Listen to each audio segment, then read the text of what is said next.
So you're looking to see how to replace a furnace air filter. Well, I have to change my air filter now, so I thought I would record the process, the steps. It's fairly simple.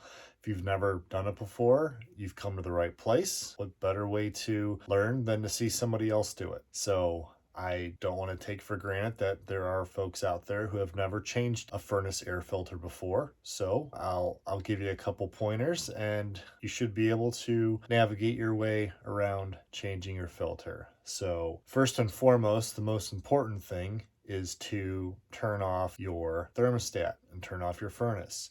If you can navigate to your thermostat and find the off switch to set it into off mode, then that's the first step. You can even go so far as to cutting off the power altogether, but you're really only needing to interrupt the airflow for a couple minutes while you switch out the filters. So that's as far as I go, is just turning off the thermostat. But if you wanted to be extra safe, you can always go that route too. First step is to cut the power at the thermostat. Second step is to find where on your furnace unit, your air handler, your filter is located. So I will walk through what mine looks like. There's many different systems where a filter might be located, but for my Lennox unit, I'll show you where mine's at. On my Lennox unit, I do have one of those fancy pure air home air purification systems. This whole panel here will need taken off to access my filter. Another way to help visualize the airflow is that this is the cold air return. All right, so this air is being sucked into the air handler this way and through. So my airflow is going to be going this way, if I can easily record which way that is going. So what I'm going to do now is access the filter and take this panel off. So this power cord here goes in, and what that powers is some UV bulbs that are equipped on this unit. So those ultraviolet bulbs are intended to kill any bacteria that finds its way onto the filter. So I'll just remove these 4 screws. And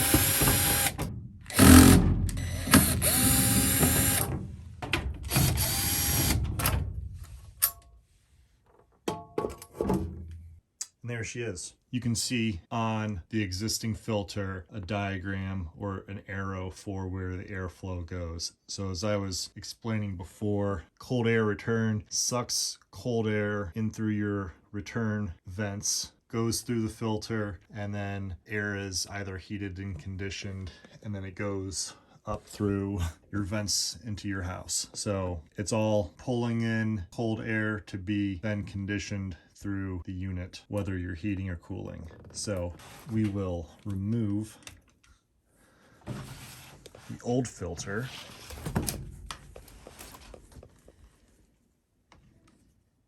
And then I've got a brand new one.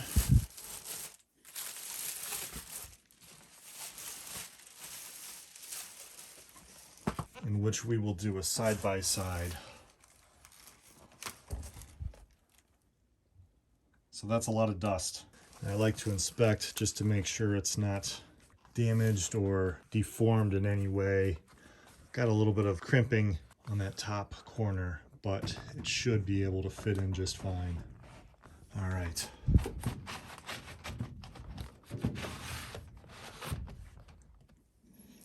Like a glove. Fit right up against a person's skin, like a glove. Super important, making sure that our airflow arrow is going in the proper direction.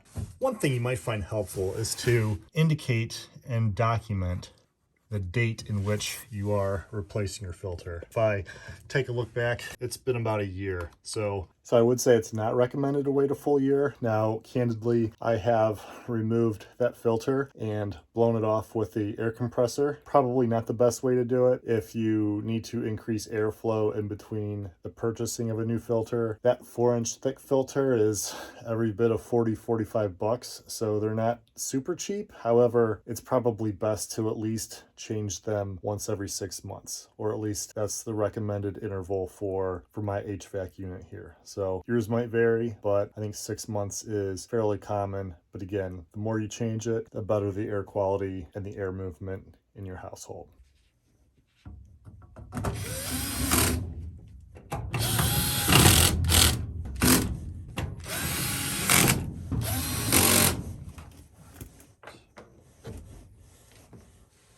And with that, we're done here. It was that simple. Feel free to drop a question in the comments if you've never done this before, and hopefully you found this beneficial. It's really easy. It's really simple. You just got to give it a shot for the first time. So thanks for watching and good luck.